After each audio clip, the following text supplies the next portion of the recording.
Hello, hello, hello. Welcome back to the podcast. Hey everyone, so good to have you here today. Zuby, I have to say, I woke up this morning feeling very good about myself, like very confident.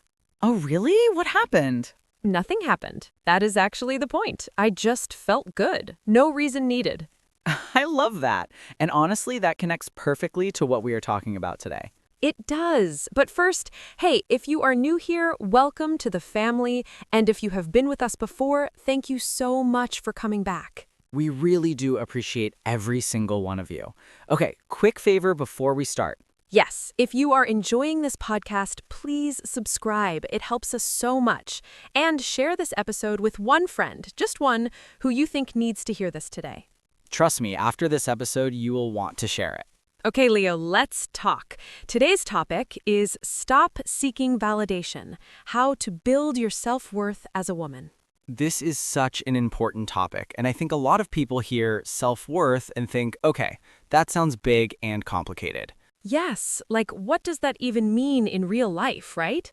Exactly, but here's the truth. So many women, young women, working women, housewives, students, so many of them are living every single day waiting for someone else to tell them they are good enough. And that feeling, that waiting, it is exhausting. I know it. I have felt it. Most of us have, but today we are going to make it very simple and very clear. By the end of this episode, you will understand what self-worth really means, why you keep looking for validation, and most importantly, how to stop. And we will give you real tools, real sentences, real examples from real life. So let's go. Okay, Leo, starting from the very beginning, what even is self-worth? Like in simple words. Okay, simple words. Self-worth means how much value you believe you have as a person, not because of your job, not because of your looks, not because someone said something nice to you, just you, existing. You have value. Just existing. I like that. Think of it like this. You have a gold coin. That coin has value. It does not matter if someone looks at it or ignores it. It does not matter if someone says, oh, that coin is beautiful, or says nothing at all. The coin is still gold. Its value does not change. Oh, that is a really good example. So we are the gold coin. We are always the gold coin. Okay, I love this already. But Leo, here's my honest question. If self-worth is already inside us, why do we keep looking outside for it? Why do we need people to tell us we are good? Let me think about this one. Because we were never taught that the coin was already gold. Growing up at school, at home, in society, we were always given a score. Good girl, bad girl, smart, not smart, pretty, not pretty. Oh, wow. Yes. We were always being rated. Always. So our brain learned my value comes from what others say about me. And that habit stays even when we grow up. That is so true. I remember in school, I would finish an assignment and immediately look at my teacher's face, not even waiting for the grade, just her face. Was she happy? Did she like it? Yes, and I did something similar. I used to show my drawings to my mother after every single one. I needed her to say this is good before I could feel good about it myself. Drawings, really? I did not know you used to draw. I did, and honestly, some of those drawings were really good, but I couldn't see that until someone else said it. That's the trap, right? You cannot see your own value clearly when you're always looking through someone else's eyes. Exactly, and there's a word for this. We call it external validation. Validation means approval, acceptance, feeling confirmed. When it comes from outside, from other people, it's external validation. External validation. So the opposite would be internal validation. Yes, and that's what we are building today, the ability to validate yourself from the inside. Okay, I want to go deeper. Leo, why is seeking validation so dangerous? Like, what is actually wrong with wanting people to like what we do? Oh, good question. Because wanting appreciation is normal, that's human. The problem comes when you can't function without it, when you can't make a decision, post a photo, wear an outfit, or speak your opinion before first checking, will people approve? That's a really specific kind of stuck. It is, and it makes you very easy to control. If your value depends on what I think about you, then I have power over you without even trying. Wow, I never thought about it that way. If your boss gives you one criticism and your whole week is ruined, that's validation seeking taking control. If your mother-in-law makes one comment about your cooking and you feel worthless, same thing. Okay, yes, I've been there. One comment, one look, and suddenly I feel like I'm nothing. And the dangerous part is you start changing yourself, not for your own growth, but to make people comfortable, to get their approval. You shrink yourself. You shrink yourself. That's the perfect word. Okay, I felt that.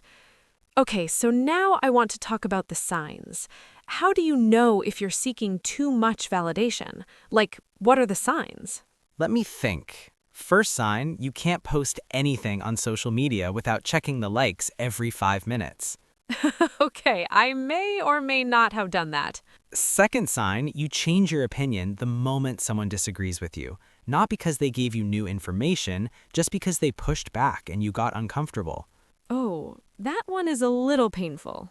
Third sign, you apologize all the time, even when you've done nothing wrong, because you're always trying to make sure everyone around you is okay with you.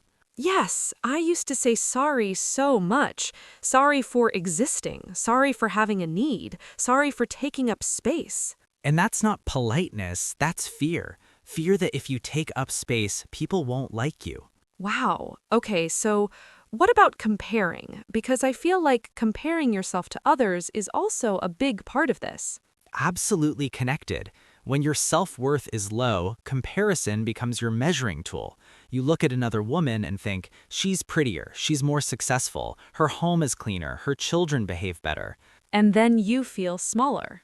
And here's the thing, even if you win the comparison, even if you think, okay, I'm doing better than her, it gives you a small, temporary feeling because the next comparison is always coming.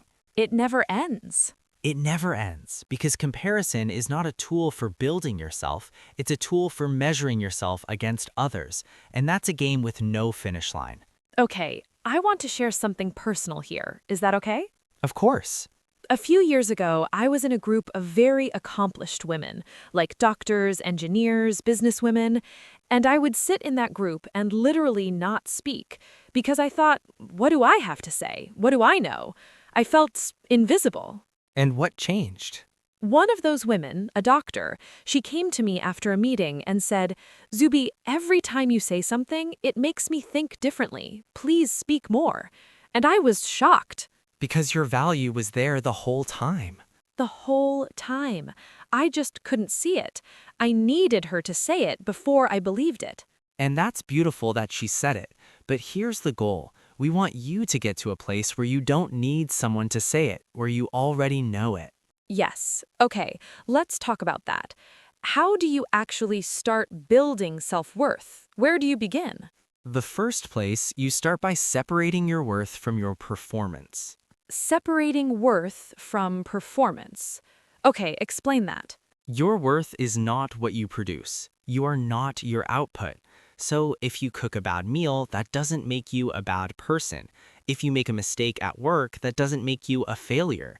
If your house is messy today, that doesn't make you a bad mother or wife. The action is separate from the identity. Exactly. You did a thing. The thing didn't go well. You are still you. You still have full value. I really needed to hear this as a younger woman. I tied everything to results. If the result was good, I was good. If the result was bad, I was bad. Most of us do this, and it's exhausting because results change every day. But your core value, does not change with every result. Okay, next step. What else? Learn to talk to yourself like a good friend. Oh, this is a big one. The way we speak to ourselves inside our head, that inner voice, for many women, it's extremely harsh. Things they would never say to a friend, they say to themselves every single day. True. If my friend told me she forgot an important meeting, I would say, oh no, it happens. You have so much going on. What can we do now? But if I forget a meeting, I say, you are so stupid. You can't do anything right. Yes, two completely different standards. Why are we so much harder on ourselves? Because we've been taught that self-criticism is discipline, that being hard on yourself makes you better. But research actually shows the opposite. Self-compassion, being kind to yourself, leads to more growth, not less. Self-compassion. That's not weakness. It's not weakness at all. It's actually a skill, a very powerful one. Okay, Leo, let me ask you something a little deeper. What about women who grew up in environments where they were always criticized, where nothing was ever enough? How do they start building self-worth when the foundation was broken? This is a deep one. I'll say the foundation is not broken. The foundation was just never built. And the good news is you can build it now, at any age, at any stage. Really? Really, the brain is flexible. We call this neuroplasticity. It means the brain can learn new patterns, new beliefs. Even if you've believed something for 30 years, you can start believing something new. Neuroplasticity. Okay, that is a big word. It just means the brain can change. At any age, you are never too old to build a new belief about yourself. I love that. You are never too old. And for women who grew up with constant criticism, the first step is to recognize that the voice in your head is not always the truth. That critical voice, it learned those things from someone else. It is not yours. You can question it. You can say, wait, is this actually true? Or is this just what I was taught to believe? Exactly. You become a detective of your own mind. Detective? Okay, I like that job title. Add it to your resume. Okay, let's talk about relationships because this is where it gets really complicated for a lot of women. We want to be loved, we want to be accepted, and sometimes we tolerate things just to keep people close. Yes, and this is where low self-worth shows up most clearly in relationships, because if you do not believe you have value, you will accept less than you deserve. You will stay in situations that do not serve you because you fear that this is the best you can get. That fear, this is the best I can get. I have heard women say that about jobs, about friendships, about marriages. And it comes directly from, I am not worth more than this. So building self-worth actually protects you in relationships. It transforms your relationships because when you know your worth, you stop auditioning for people's approval. You stop performing. You just show up as yourself, and the right people stay, and the wrong people often leave. And you are okay when they leave? You become okay with it because you know their leaving is not a reflection of your value. It is just a different match. Okay, wow, that reframe is big. Someone leaving you is not proof that you are not enough. It is just information about compatibility. Information, not judgment. I like that. And here's something that surprises people. Women who have strong self-worth are actually better partners, better mothers, better friends, because they are not constantly needing something from the relationship to feel okay. They come in full, not empty. They come in full. Yes, exactly. Okay, Leo, I want to ask about something that I personally struggled with. Saying no. Because for a long time, I could not say no. And every yes I said, a lot of those yeses were because I was afraid that if I said no, people would not like me. Saying no is one of the most powerful acts of self-worth because it says my time, my energy, my peace, these have value. I will not give them away for approval. But it feels so rude. When you say no, you feel like a bad person. That discomfort, that guilt you feel when you say no, that is not proof that you did something wrong. That is just the old programming running. You were trained to put others first, always, and saying no feels like breaking a rule. But it's not a rule, it's a habit. A habit that can be changed slowly. How did you learn to say no, Leo? Give me a real example. Okay. A few years ago, I was part of a volunteer group, and they would call me for everything, any day, any time, and I would say yes, even when I was tired, even when I had other things, because I did not want to disappoint anyone. That sounds exhausting. It was. And then one week, I said yes to 3 things on the same day, and I completely fell apart. I did none of them well, I helped no one, and I was miserable. So what did you do? I decided the next time someone asked, I would pause before answering, not say yes immediately, just pause. And in that pause, I would ask myself, do I actually want to do this? Do I have the energy? Will I do it with resentment or with joy? And if the answer was resentment, you said no? I practiced saying no kindly. I cannot make it this time, but thank you for thinking of me. Simple. No big explanation needed. No big explanation needed. That is such a freeing idea. We think we have to explain everything, justify everything. You do not owe anyone a detailed explanation for choosing yourself. Write that down, everyone. You do not owe anyone a detailed explanation for choosing yourself. Yes, pause the podcast and write it down.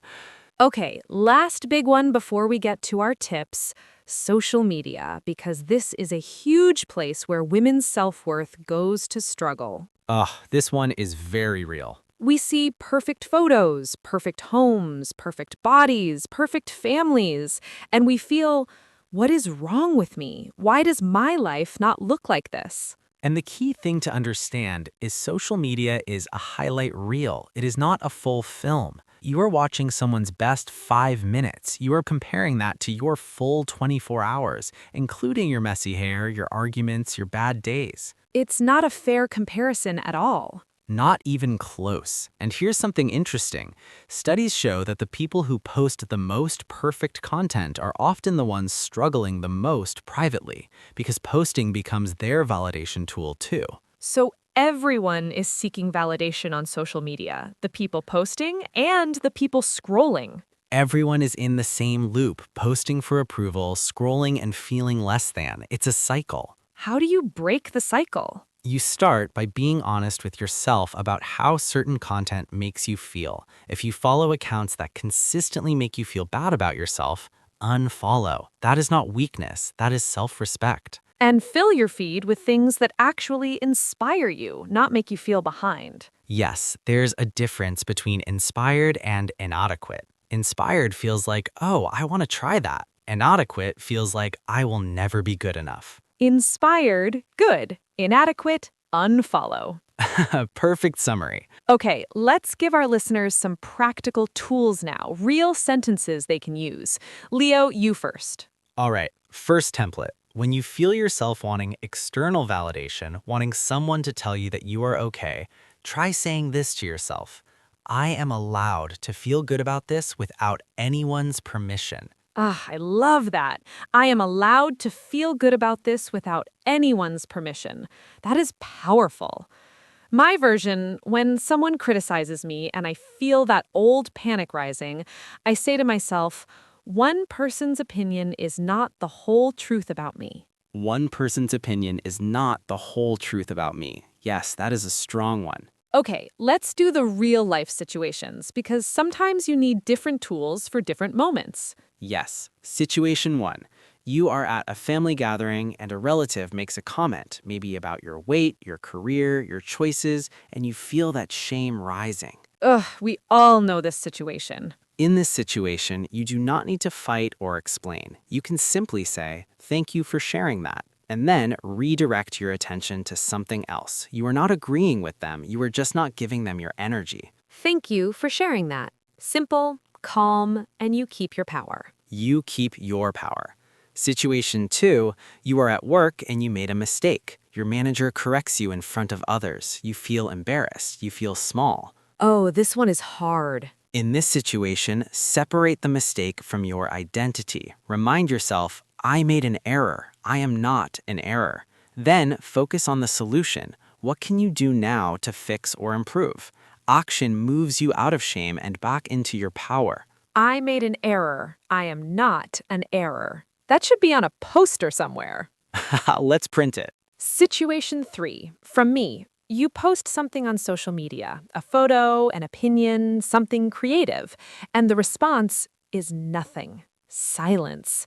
No likes, no comments. The silent situation. This one is very modern. And it feels awful. Like, did I do something wrong? Was it bad? Does nobody care? In this situation, the question to ask yourself is, did I create this because I wanted to? Did it feel right to me?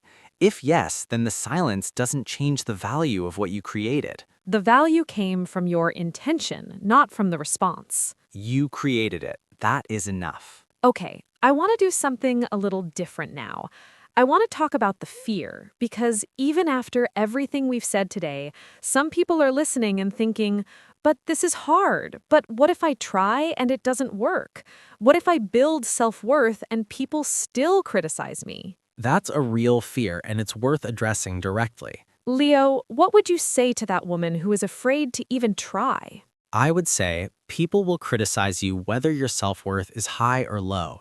Criticism does not stop when you grow. What changes is how much it hurts and how quickly you recover. The criticism doesn't stop, but your relationship with it changes. Right. Right now, one harsh comment can ruin your whole week.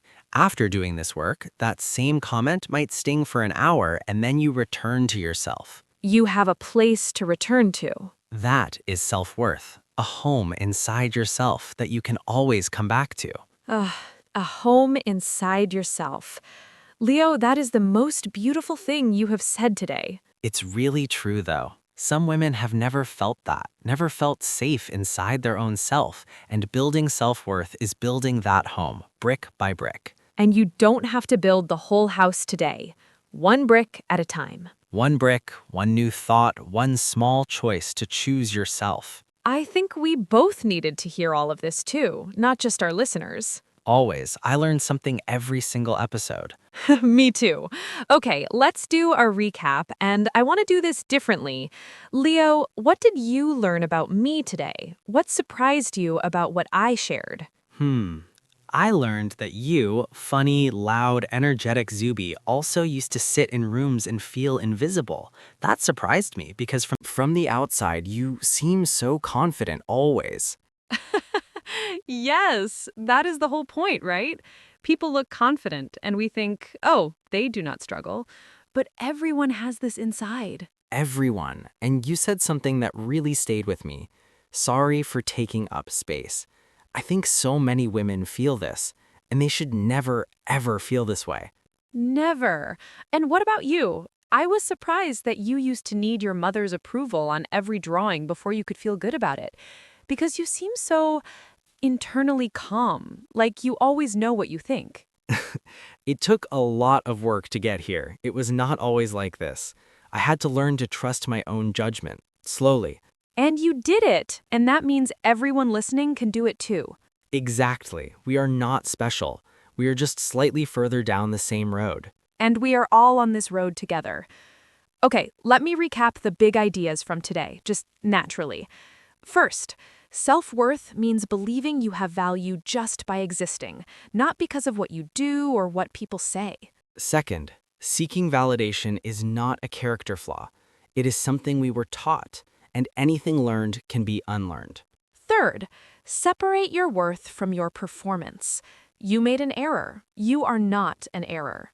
Fourth, talk to yourself like a good friend, kindly, patiently, with understanding. Fifth, saying no is not rude. It is respect for yourself and, honestly, for the other person too, because a resentful yes helps no one. Sixth, comparison on social media is not real comparison. You're seeing a highlight reel. Your full life, with all its beautiful mess, is not less than their 5 best minutes. And seventh, self-worth is a home you build inside yourself, and you build it one brick at a time. That is everything. That is everything. Okay, before we say goodbye, please, please, please, if this episode helped you, subscribe to this podcast right now. It's free, and it helps us bring more content like this to you every week. And like this episode on whatever platform you are listening or watching. It tells us that you want more of this kind of conversation. Share it. Send it to one woman in your life who needs to hear this today. Your sister, your friend, your colleague, your daughter, even your mother, because it is never too late to build self-worth. And leave us a comment. We really want to know. What was your biggest moment from today's episode? You can write something like, "My biggest takeaway was," and tell us what hit you hardest. We read every single comment. Genuinely. It makes our day. It really does. Knowing that something we said made even one person feel a little more valuable. That's why we do this. Okay, final words. To every woman listening, you are not too much. You are not too little. You are not too loud, too quiet, too old, too young, too behind, too broken. You are whole right now, exactly as you are. And you deserve to feel that. Keep going. Keep practicing. One small thought at a time. One kind word to yourself at a time. We'll see you in the next episode. I'm Zuby, I'm Leo. and we'll see you soon. Take care of yourself. You are worth it. Bye, everyone. Bye-bye.